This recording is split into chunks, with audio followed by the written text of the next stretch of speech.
more families are struggling to afford basic necessities, and relief organizations are scrambling as well. In a moment, we're going to talk to the head of the San Antonio Food Bank, who says he might need the help of the National Guard to keep up with this demand. But first, NBC's Joe Fryer looking at the massive challenge of feeding America it's the in the new coronavirus sobering sight crisis. of hunger in America. San Antonio, Texas, 10,000 cars lining up at this food bank, where they usually feed 58,000 people. Last week, 120,000 showed up for food.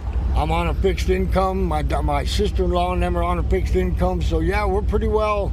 We have to do this to survive. With unemployment skyrocketing, many families no longer have enough money for groceries, leading to record lines at food banks across the country. You know, I had a lady here yesterday with 4 little kids in the car, and she says, I'm a waitress and I don't have any food.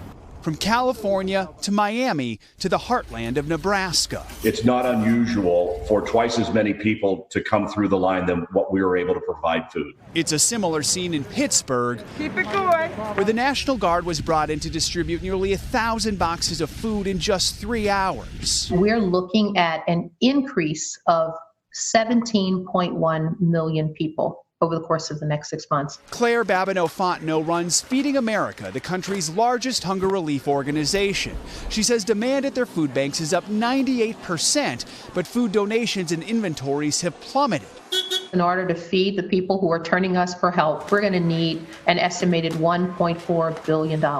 And we believe that that's, in fact, a conservative estimate.